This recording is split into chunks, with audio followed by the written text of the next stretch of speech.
It is my honor to introduce Dr.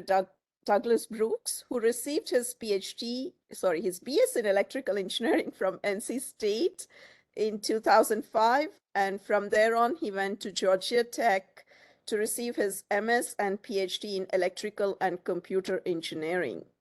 He is currently the Assistant Director of the AI Department at Southwest Research Institute, where he manages a team of experts in the field of AI, and he specially focuses on markets such as automated vehicles, human performance, medical AI, and food and agriculture.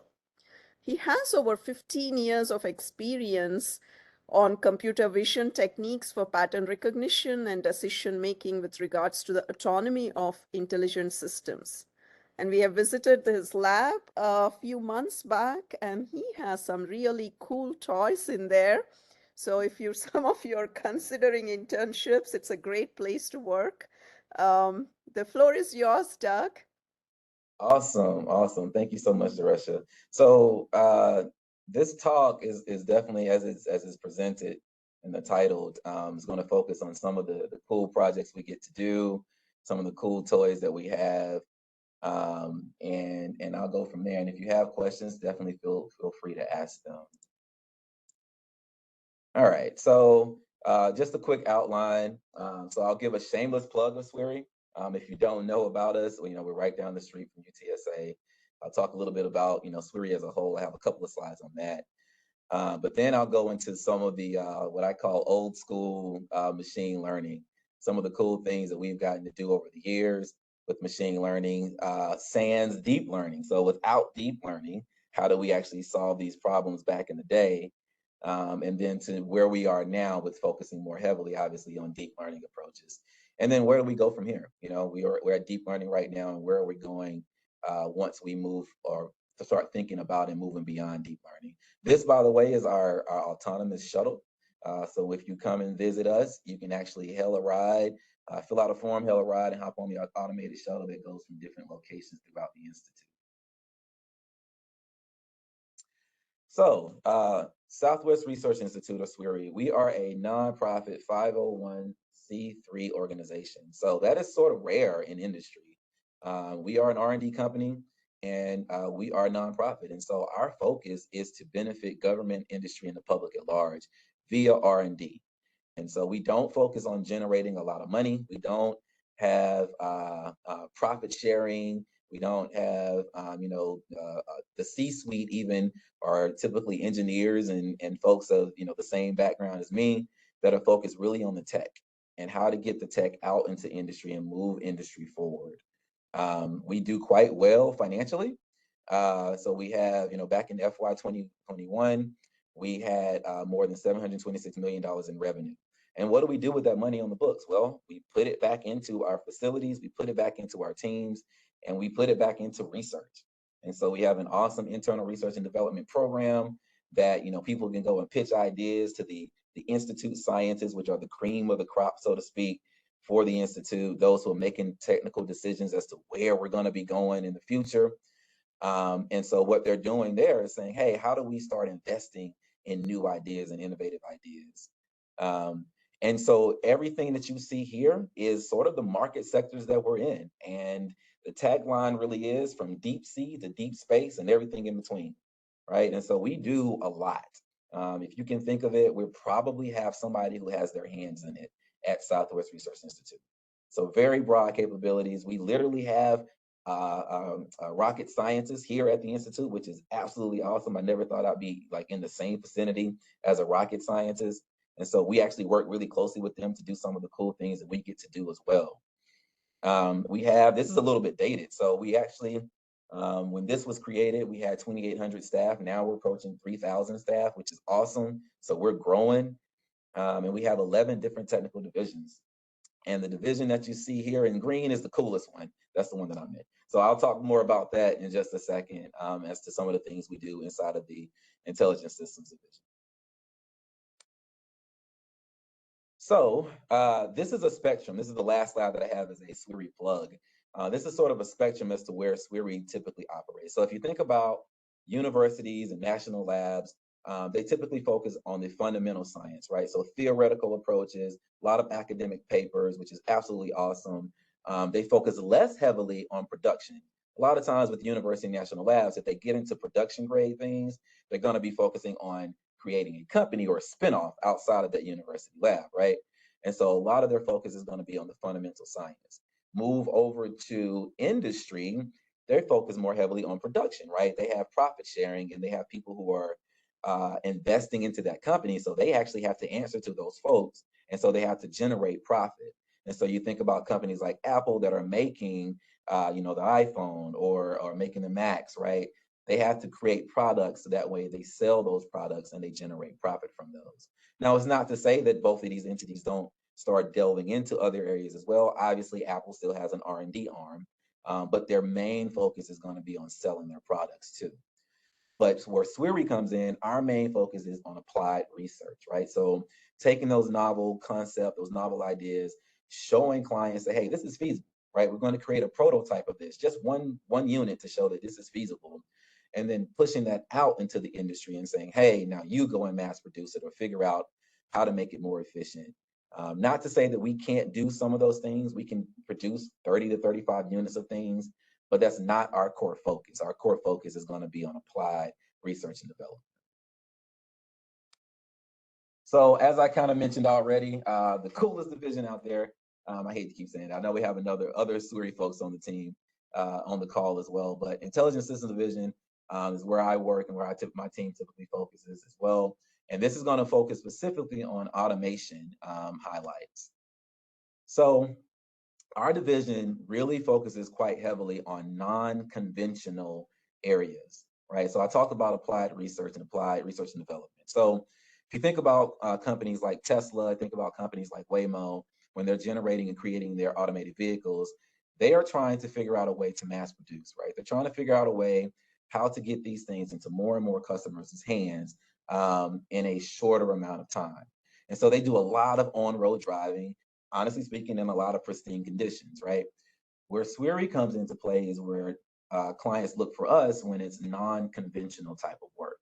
So let's say, for instance, a client wants to operate on road, but they really want to work, they want to have their products work inside of tunnels, right, where GPS goes away. And so the question then becomes, well, how do you continue to navigate inside of this tunnel? And there's no signal for GPS to know where you are.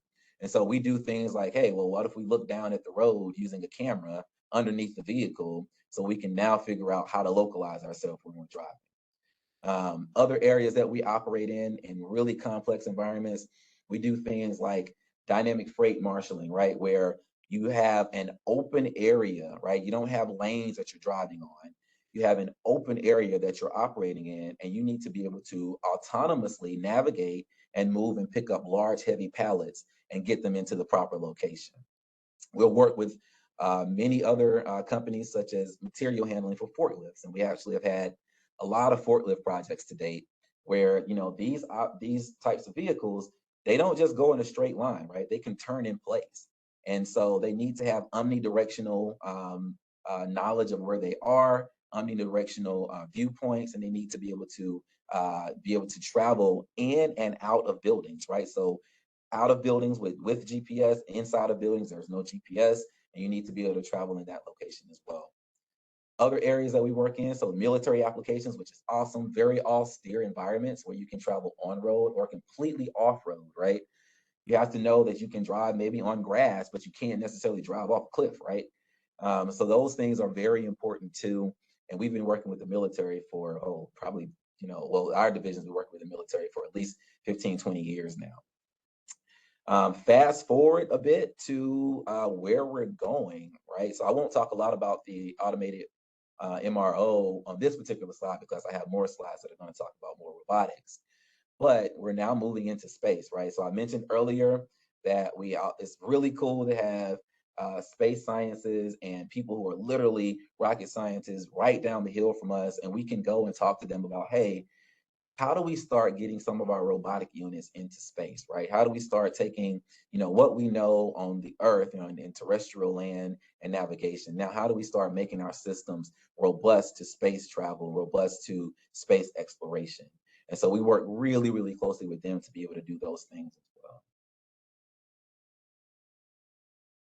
So as I mentioned, I'll talk a little bit more about the robotic side of things that we do. So the opportunities for industry needs in terms of robotics, as I mentioned earlier, we don't typically operate in very conventional environments, right? So if you look at the slide, the images at the top, what you'll see is packages that are just thrown all over the place. And so if you go into a factory, a lot of times you'll see robotic arms that are working on an assembly line, right? So you have packages coming down the assembly line, things are nice and neat and they're flat, and then the robotic unit really only has to make one simple move. It doesn't have to think a lot.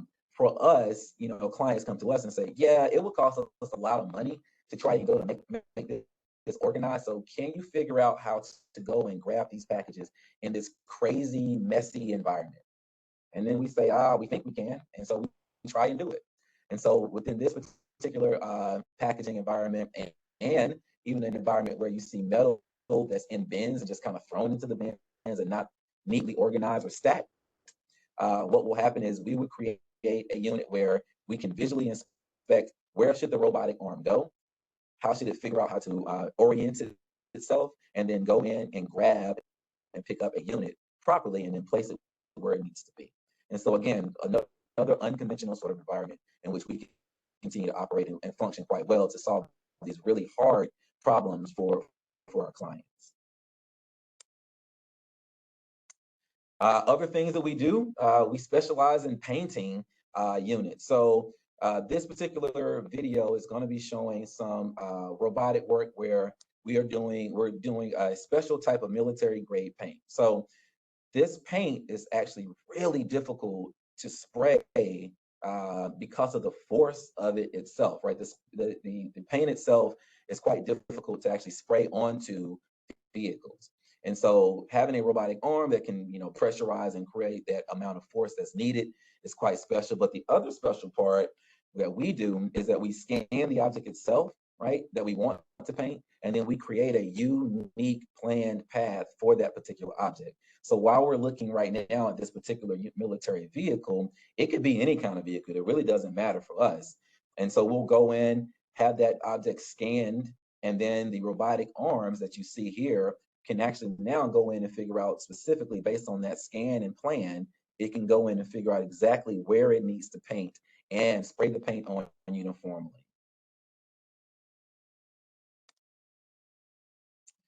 So the other thing that we do, we don't just put paint on, we also take it off.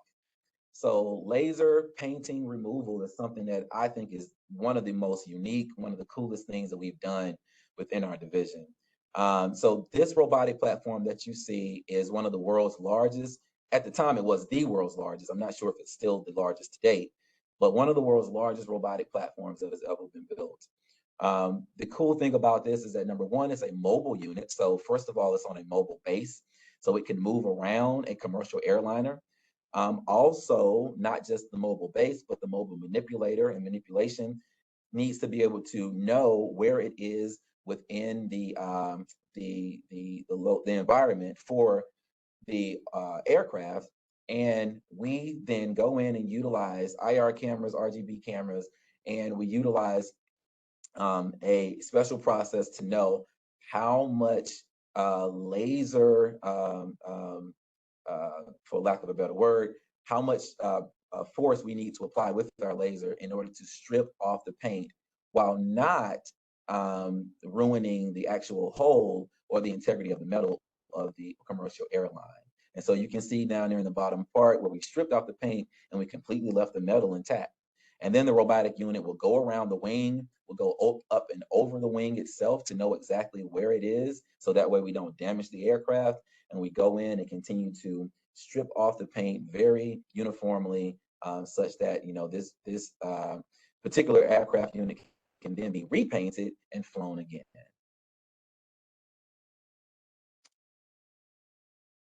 And then finally, the other part that we do, again, one of the other robotic platform that we have within our team is Haybell Guidance System. So I mentioned earlier, I didn't actually say it, but it was on the screen, that some of the work that we do is agricultural work too.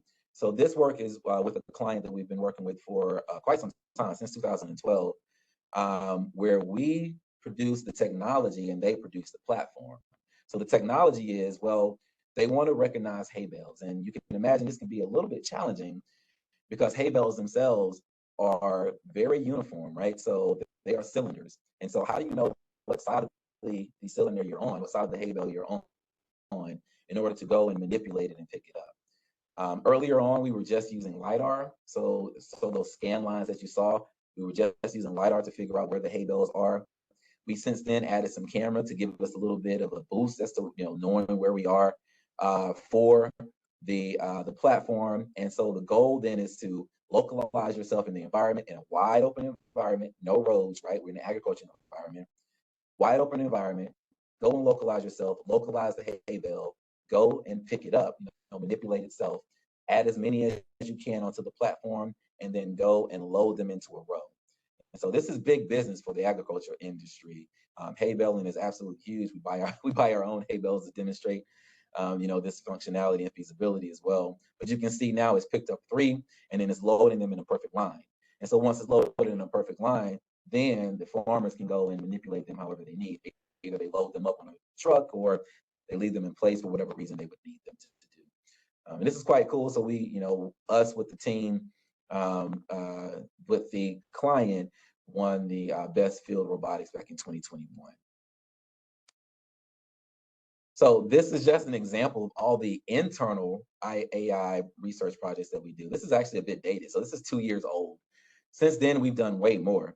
And so, this is just internal work that we do for artificial intelligence, machine learning, deep learning.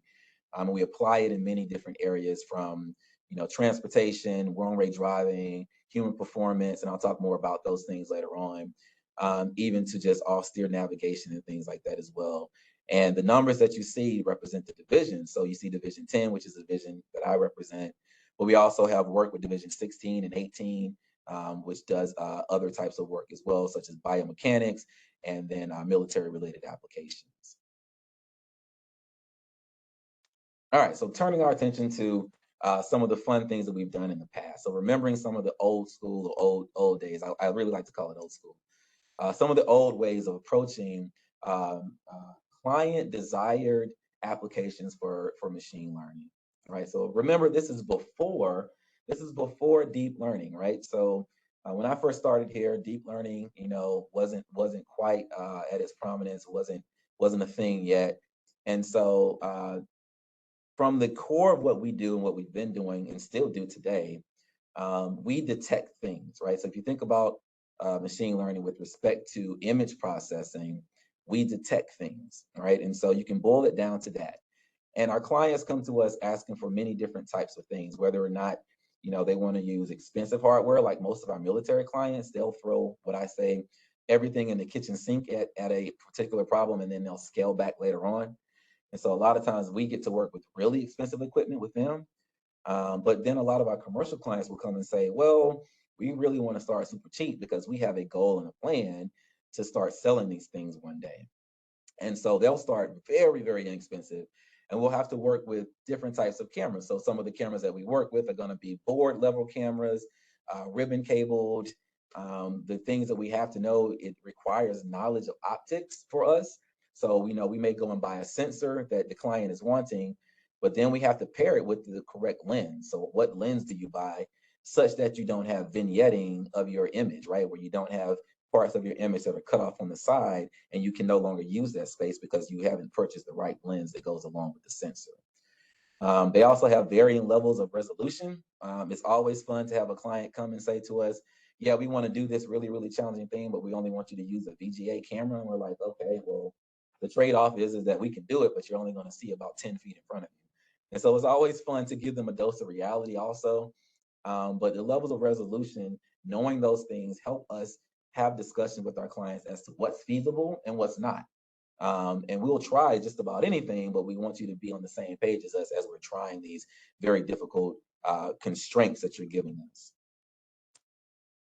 So here's the fun part. So I don't know how many people on the call, students especially on the call, even get to experience some of these traditional machine learning approaches anymore. I'm pretty sure that the sliding window approach is no longer a thing. I don't think many people get to use it anymore, but what we used to do when we had a detection related problem, specifically for objects themselves, like people, we would apply sort of a scaling approach, right? So the first scale would be, okay, we're going to use features such as HAR-like features that operate really fast, right? But they're not quite as accurate, right? So if we use HAR-like features, which as the slide says, it gives you information about local intensity differences, right? So we want to detect people.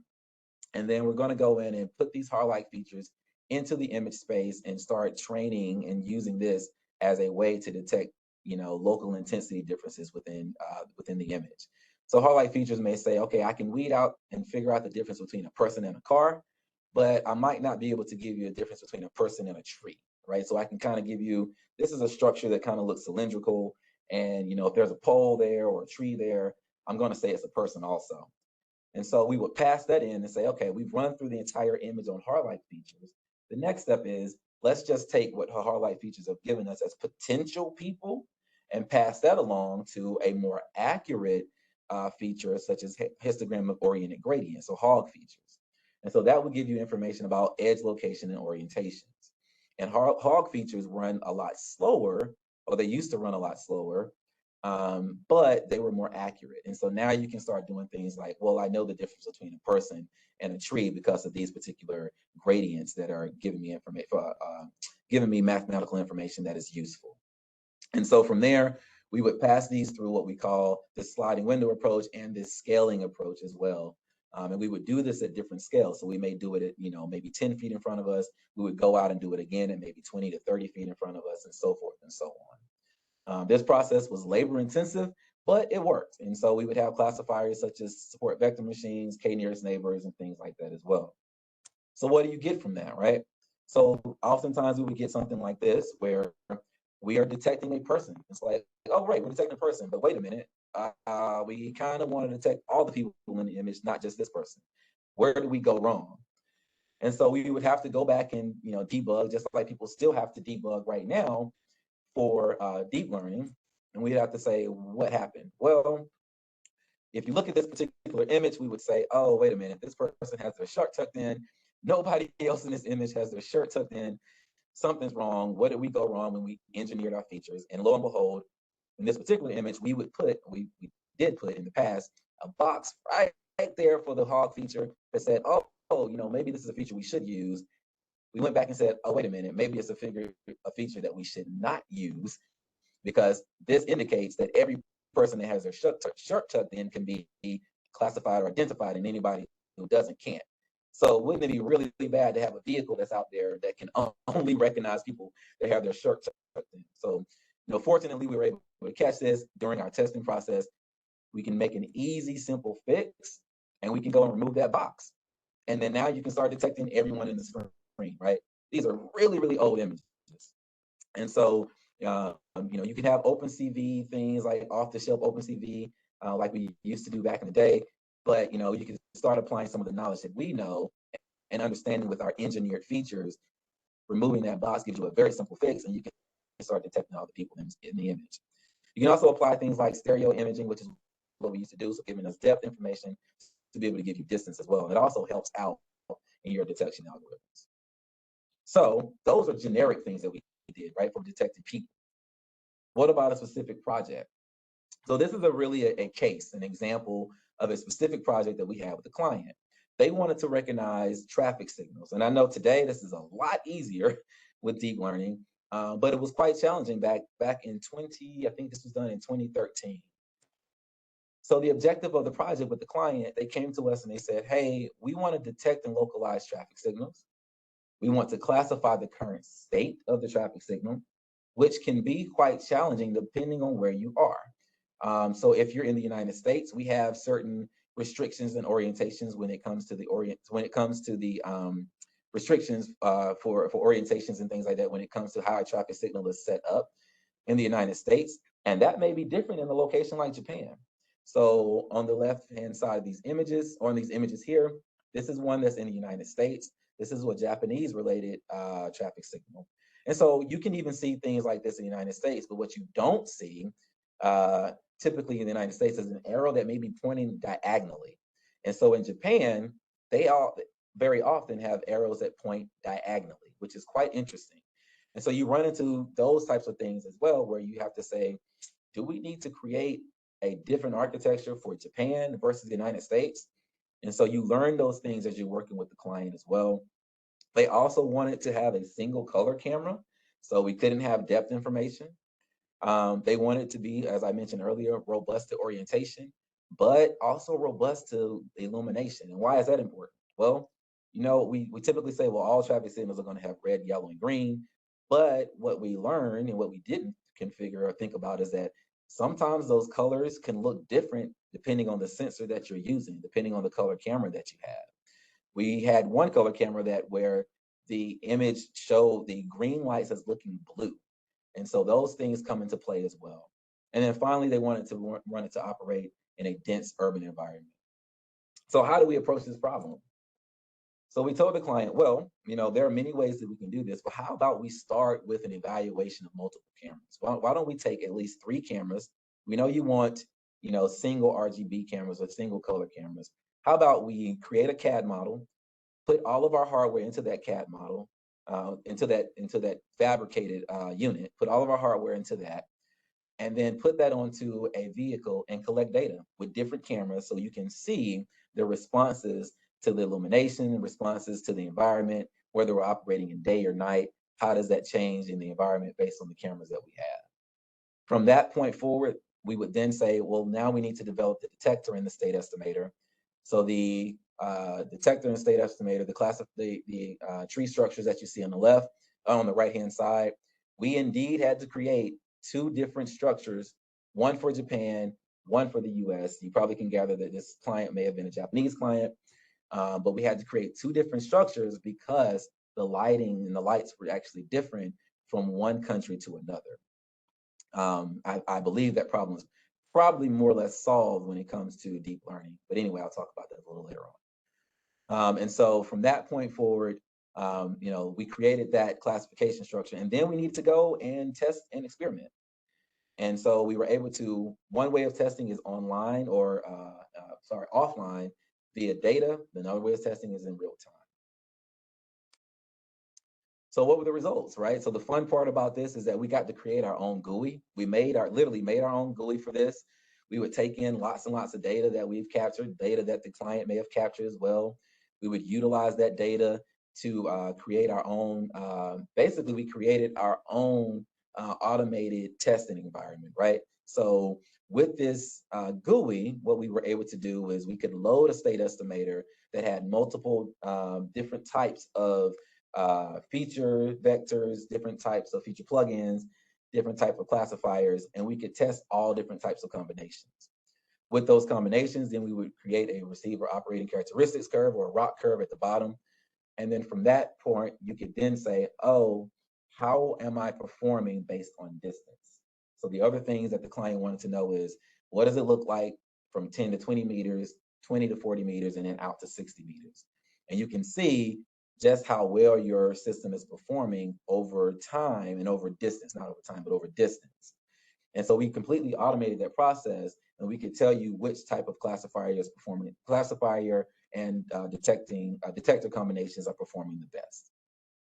The other thing we got to do, which is really cool, the client then came to us and said, what if we wanted to operate in different weather conditions? And we said, well, we don't get snow in San Antonio, not often. But what we can do is generate some sort of rain scenario. And so we literally went out and created, we went out and grabbed some PVC pipe and tapped back into a water source, and we created our own little rain structure. And so we mounted the fixture that you saw earlier onto the windshield of one of our cars. We had a little light. We had basically a traffic signal right in front of us, and we had the rain system just dumping rain on top of the vehicle and on top of the light itself. And lo and behold, we were able to still detect the colored blob with our color histogram feature and classifier. Now, it could detect the color blob quite well, but it could not do the different shapes very well. So arrows was not going to work very well, but at least it was still able to detect the colored blobs themselves. And this is with water literally sitting on the screen or sitting on the windshield. And so it was really cool to be able to see that operate. And again, remember, This is 10, 11 years ago, just using this scaled and sliding window approach. So the other thing that we did for clients as well, we didn't just do object detection, we would do material classification. So we would use things like stereo disparity and texture features as well, sort of things that I've already talked about earlier.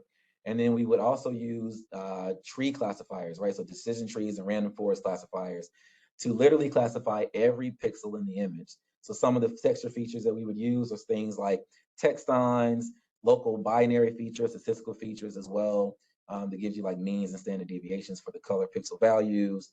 And so we would do things like, hey, I want to know what pixels are wood, what pixels are dirt, what pixels are grass. Why is this important? Well, if we're working with military vehicles, we don't always have road that we can operate on. And so we need to classify the dirt versus the foliage versus the grass. So that way a vehicle can literally say, this is dirt in front of me. I need to travel on dirt. Don't go in the grass, right? And so we had clients that were interested in material classification. Oddly enough, we actually had clients that were interested in material classification for on-road driving too. So we had a client want us to try this for on-road, and so we did it. And so this one isn't playing. There we go. So for this one, we had a client that came to us and said, hey, can you start trying this for on-road classification? And we said, yeah, we can try this too.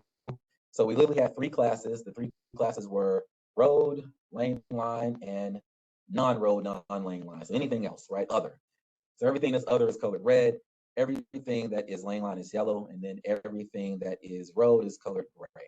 Obviously, this is quite noisy with our approaches from past. And as I get into some of the current approaches that we're doing with deep learning, you'll get to see just how much these things clean up. But for all intents and purposes, back 10, 11 years ago, this worked, right? It wasn't great. We could do things like flood fill, right, to make it work a little better. But with all of these types of approaches, you're going to have issues. Even when you do flood filling, you're going to have some issues of where you filled in some area that you shouldn't have filled in as much as you should have. And now you have big pockets of incorrect information too. So there are always trade-offs when you start playing with the vision components themselves. But for what it was worth and for what its value, this was working to the client's satisfaction during that time. So then the questions were, well, what are the pros and cons of the past, right? So obviously, as I kind of mentioned, the human interpretable features are quite nice, right? So when we had a mistake, when we had an issue, it was much easier to solve, right? We can go for the hog feature example, we can go and figure out, let's just remove this box and we can solve this problem. We knew specifically what features we use, and we knew the mathematical output that we were getting from every one of those features. So mistakes were more easily traceable. That required, right, domain knowledge, domain and problem knowledge, right? That was a must. And so that is a pro, right? Knowing the domain, knowing the area that you're operating in is quite important, and it was very, very beneficial back then. Some of the cons, manually intensive, right? So very challenging to create all of those things. Imagine what we used to do, literally take boxes for hog features and go around and place them strategically ourselves to know where we're putting them. That required a lot of manual labor. There really wasn't, there really wasn't transferred learning. I mean, you could see that as an example with Japanese related work or Japanese related traffic signals versus the US traffic signals, right? For many of the approaches today, that should be a given, right? So for deep learning, it should be quite easy to be able to train that into its own network and be able to classify signals or signals. And I can classify those things themselves and detect those signals. But for what we did back 11 years ago, that was not an easy task. And so transfer learning was quite challenging. And I do have domain and problem knowledge are a must as a con also, because that also means there's a trade-off, right? Trial and error methods would not typically work.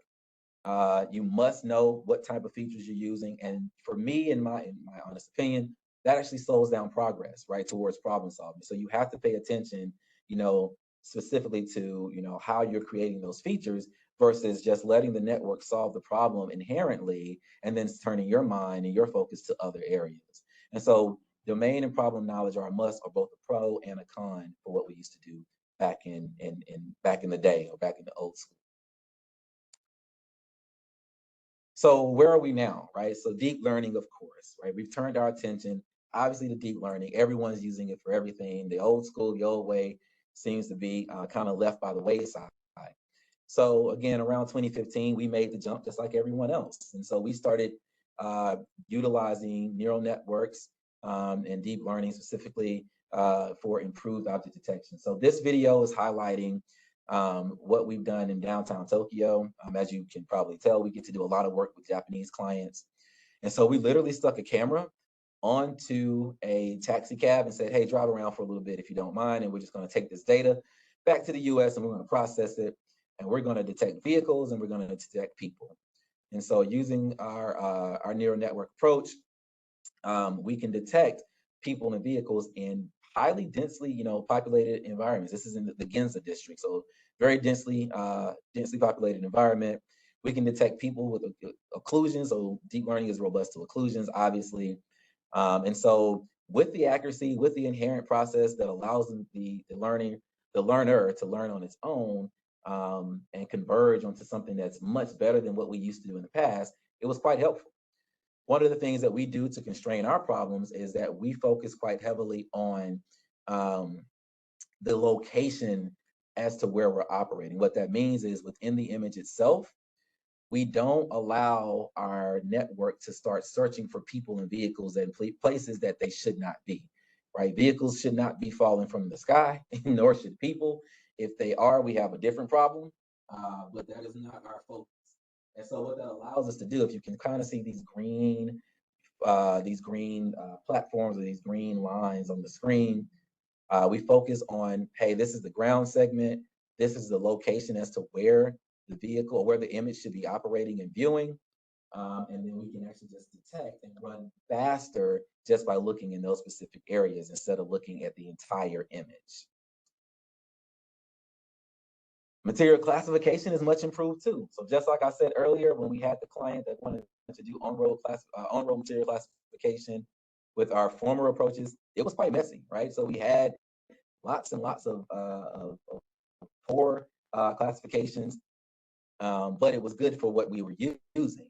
But now with deep learning, right, we can now start saying, hey, wait a minute, deep learning can start filling in all these gaps, all these places where it's wrong. If you remember the classification image where I showed the off-road classification, there was a lot of dark areas where the classifier literally did not know what it was, and it could not give you an answer with any kind of level of confidence. And so now with deep learning, it kind of fills in those spots for you. And now you can get things like, oh, I can fill in these areas and know, with some level of confidence, where is the road, where is the dirt, where is the foliage or the grass, and then where's the sky. And again, this helps for, where you don't have lane lines. Now I can start to drive in areas where I can drive on a road that doesn't have lane lines, or I can start driving on dirt. It's still a drivable area. And so that is quite important for the work that we do. So some applications of deep learning that we've been able to do recently and over the years. So for motion tracking and prediction, we work with Division 18, who does a lot of biomechanical work as well. And so we can constrain deep learning, right? So we can constrain information. What we've been doing over the years is we've applied some of we've taken away motion capture, the need for motion capture, really expensive motion capture systems. And we've gone to what we call markerless motion capture. So we just put cameras in an environment, have a person make different types of movements. We can constrain their movement, knowing the information about the body, knowing information about joints. Unless you're a contortionist, we can constrain where your joints are located in the environment and know that, hey, if you move your arm, those joints are going to be located in specific locations no matter what, unless you're dislocating your joints. And so that gives us more indication as to how people are going to be moving. So then we start applying it to different areas. So one area we apply it to is sports. And so you can see this person making a baseball pitching motion, and we can see how a person is either fatiguing over time so we can prevent injury, or we can just look at their mechanics to say, you probably need to move your arm in this way, and that will increase your velocity or increase your accuracy into how you move, into how you throw your pitch. We also do motion prediction. So back in the day, and maybe it's still prevalent today, but optical flow is still quite prevalent. for objects that are moving in the same general direction and at the same sort of speed, right? If you're moving in the same direction and same speed, optical flow is going to work just fine.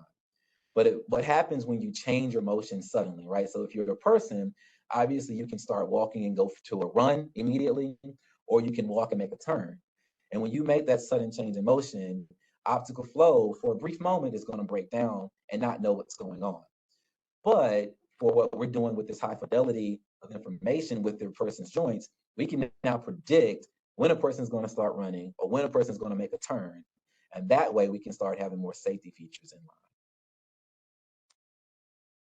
So again, where do we apply these different types of technology? Well, we apply it to sports. So on the left-hand side of the screen, you can see where, a person's doing that baseball pitching motion again, and we can see how they're going to fatigue, or for weightlifting, or for doing squats or pistol squats or things like that, to know how a person's moving over time so we can prevent injury, or we can provide advice or guidance as to how to improve your movement. And then, of course, for safety, right? So on the bottom right-hand corner, you can see a person walking, and many of us don't use the sidewalk, not the sidewalk, but don't use the crosswalk properly. And consequently, a person may walk out into the road, but we are predicting where they're going to go before they go there. And then the vehicle's able to, whether it's automated or not, the vehicle's able to stop, provide, basically a braking to prevent an accident. So we have a new video out. I'm going to let this video play. See if it has sound.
So you can imagine, right, what we're doing with this type of technology, not just for on-road driving and safety there, but in the future, we'll be able to do things like cobots, right? So we can start doing things like, hey, this person's working really closely with the robotic unit. And so since they're working closely with a robotic unit, can we start predicting where their hands are going to be so that way we can prevent injury from happening to that person? And so we really like to apply these types of works, these types of techniques that we're doing in many different environments and many different applications. We're right at I think I'm right at 45 minutes, so I'm going to speed through these last 3 slides just a little bit, so that way we can have some time for questions at the end. Let's see if I can get to the next one. So some of the other work we do, we also apply this to medical, to the health and medicine arena. So on the left-hand side, you see some work that we've done years ago for breast cancer detection. So we work with medical personnel who typically go in and try to study breast tissue themselves under a microscope. It gets quite challenging, quite exhausting to be able to find, breast cancer tissue. And we had medical personnel go in and label areas of breast cancer tissue to be able to train our neural networks. And then now it can autonomously, right, go in and detect breast cancer itself. We worked with individuals for recognizing nodules in chest x-rays. And then again, as I mentioned earlier, for the motion prediction and markerless motion capture work that we do, We also apply that work to health monitoring, right? So our sister company, Texas Biomed, they have a lot of primates there. And so we work with them to monitor those primates and look at their movement over the course of time to see if their movement is starting to change a bit and give some indication of a health issue or some decline in health. So what are the pros and cons, right? These are things that are probably well known, but something that I typically like to highlight as a reminder for myself and for our team. What are the pros and cons of deep learning, right? What are the pros and cons now? So obviously accuracy is much, much higher than what we used to do with engineered features, right? And the reason why that is, part of the reason why that is that we've allowed the systems now to inherently learn symbolic information that we didn't used to encode ourselves, right? Some things that we couldn't really fathom, but the systems, the neural networks now are able to encode some symbolic things that are quite prevalent to help it recognize what's going on or how to detect certain things in imagery. There's obviously a major reduction in manual labor when it comes to the model development itself. And then transfer learning is a thing, right? So we can actually take some of those models and transfer them to be able to apply them in other domains. And so that problem that I showed earlier with traffic signals, again, probably is less of a problem, maybe not even a problem at all today. And then the need for domain and problem knowledge requirement has reduced. It hasn't gone away, but it has dropped down. What does that mean? That means we can turn out, solutions to problems a lot faster, which in turn is a good thing. But the cons, right? The on the negative side, we all know that deep learning requires a lot of data. If someone comes to you and says, "Hey, I want you to apply this neural network to this," the first question we ask is, "Well, how much data do you have?" We've had projects where a client wanted us to do these things, and they literally gave us 5 images, and I'm like, "I don't know what you want. Don't know what you want me to do with this." And so it requires a lot of data. It also requires a lot of compute. Obviously, people are trying to figure out ways to reduce the requirement for compute, but currently to date, it still requires quite a bit of compute power to do anything meaningful. There's also a lack of model and data transparency while people are working on that. Currently, people are a little iffy to be able to apply neural networks in different locations. And so, applying them to automated vehicles, people are quite leery to do that as well. Transfer learning is limited, right? You can't take a model and just apply it to any and everything you want to. It may not work at all. And then finally, domain problem and knowledge requirements reduced is also a con, because that means people are just trying things with trial and error and not fully understanding what makes sense with this particular problem that you're trying to solve. So where do we go from here? So transparency and explainability, people are attacking this problem, which is great. So the images that you see here, this is on the left-hand side, this is Google. Google is creating something called data cards. If you're not familiar with that, you should look that up. Data cards gives you some level of tracking the data that you've gathered for your particular problem. So when you track that data that you've gathered for your problem, now you can say, well, what is this data for? What is it? How was it collected? What is useful? What is it lacking that it should not be used for? That information is quite powerful. And so someone can then say, well, I probably shouldn't use this data for the problem I'm trying to solve, right? Because it doesn't apply. Or I do want to use this data. However, I may need to go and annotate differently. On the right-hand side is NVIDIA. They created something called model cards, which tracks the models that you've created, gives you some information about those models, and that helps push towards explainability.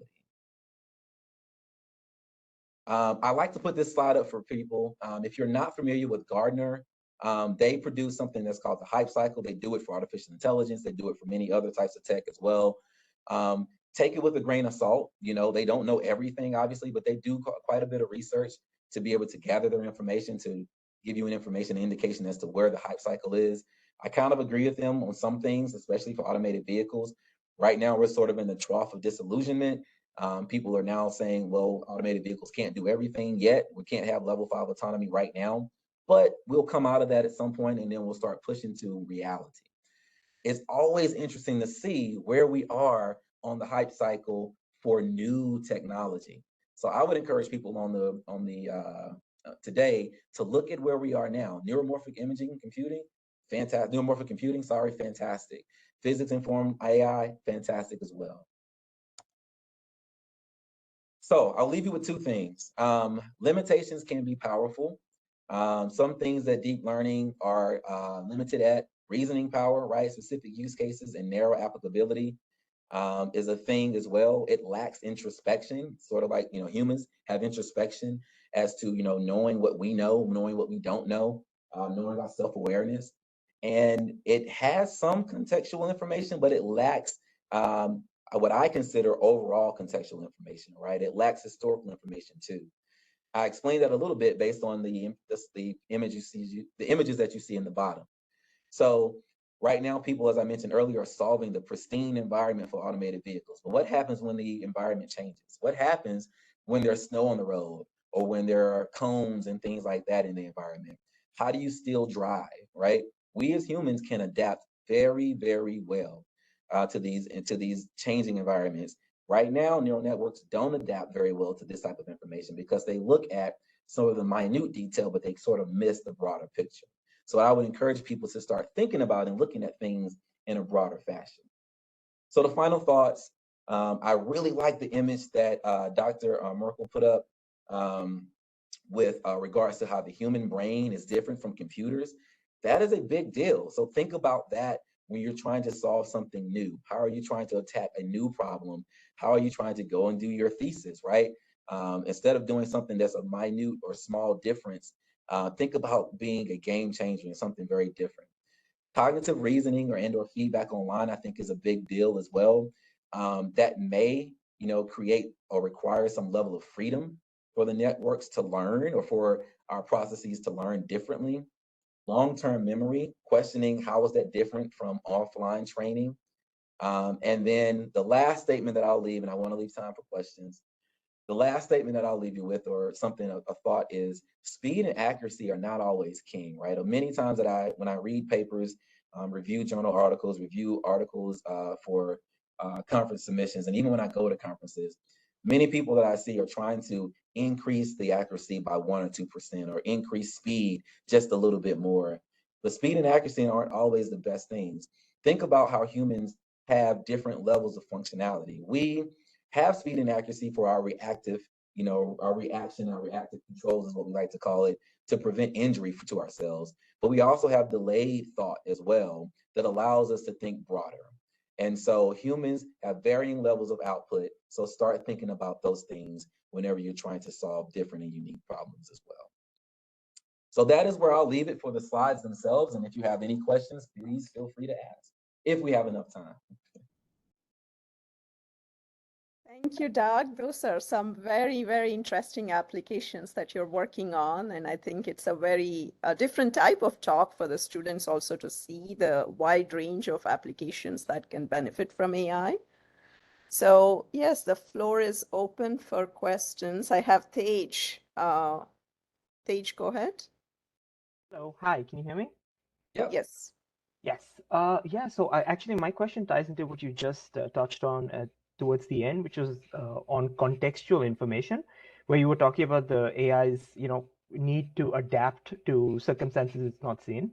But the first step would be to probably recognize that there is an anomaly or something that needs to be adapted to. So like taking this back to your slide 20, which was like on the traffic lights, where you were showing your classification tree. So is there a state where you detect the traffic light, but there could be something wrong with the traffic light itself, like the lights could be off entirely, which it should raise a very high alarm because, well, the traffic light is trying to show something, but the traffic light itself is broken. That is a great point. So you're absolutely right? You got to recognize that there is something there to begin with. And so the question then becomes, with the neural network that you've deployed, it probably won't recognize that at all, right? It won't recognize that the light is off. It'll recognize that a light exists, right? That the traffic signal exists, because we have to localize and detect the signal itself. Right. But it won't be able to recognize the illumination. And so the question is, do you say, well, is there a state of non-illuminance? You can do that as well. But how many of these different states do you start putting in? And so you're absolutely right. Will there be some higher level to say, well, first of all, is the thing on or off to begin with? And so those are things that I think we need to figure out how to abstract. And I don't have an answer. I do not have an answer for that. No, but it's really tough to consider. Yeah, because a lot of the CNNs that we have or classifiers that we have a fixed number of classes, so it's very hard to work Exactly. with. Yeah. Anyway, Exactly. thank you. Yeah, great point. Great point. Hey, other questions? So I see that you put in the neuromorphic up there, Doug. As a plug, we are having that conference in a couple of weeks right here in UTSA.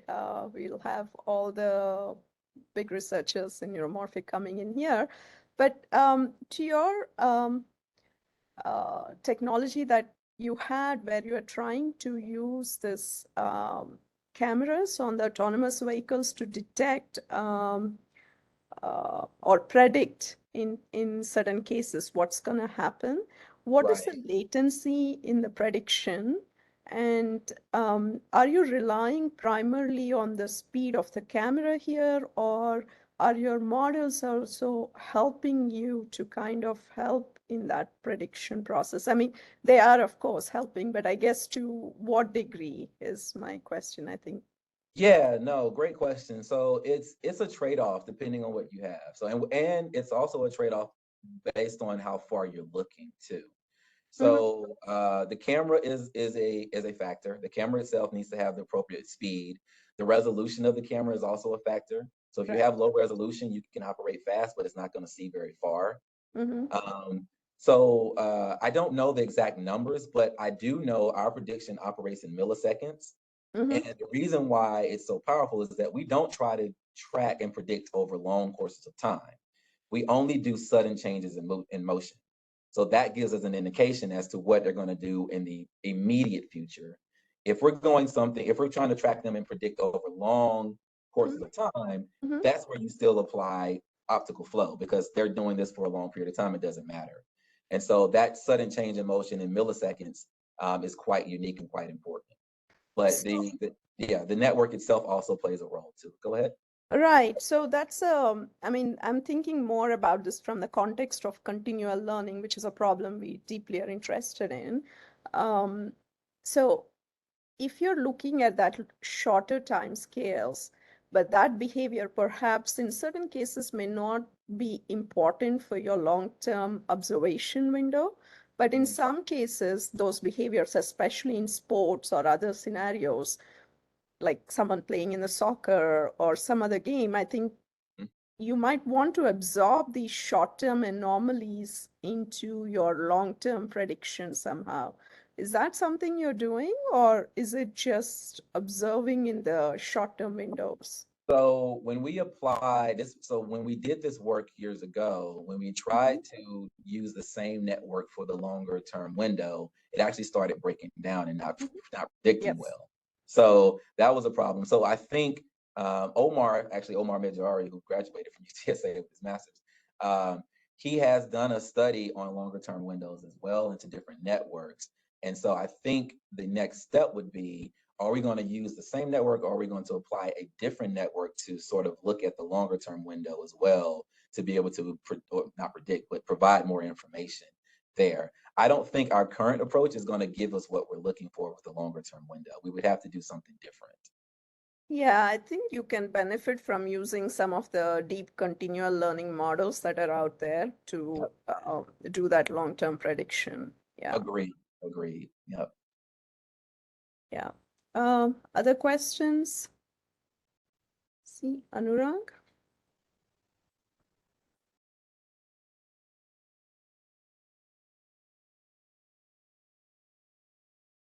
No. And I think I had a comment on your thing with speed and accuracy. That's really a very important point that you made in the last slide, Doug. Um, we don't rely just on speed and accuracy in all contexts. Right. Whereas all the machine learning and AI models are so heavily reliant on that. Yeah. Uh, And I'll tell you, so I went to it was ICRA or no, it was CVPR last year. Uh-huh. I went there, and honestly speaking, I was a little disheartened. I was just because a lot of the papers were just incremental, speed and accuracy related things. And there was a keynote speaker who really talked about, let's also look differently, right? Because Mhm. when we focus our attention just on that, I think we start missing other opportunities of innovation. Yeah, yeah. Um, yeah, I just came back from a seminar on deep continual learning in Darkstool, and this is literally my plea to the audience in the deep learning community. Please, please consider energy. Don't look Yes. at it as the end game, but perhaps think of it earlier in your design cycle. This is Yeah. the exact problem processor designers had with Intel Pentium 4s burning out with those red circles that you might remember, and they had Yeah. to pay heavy millions of dollars in losses when the heat problem got really unwieldy. And that's Yeah. the same thing that we are facing right now if we don't adopt this kind of thinking earlier in the design cycle.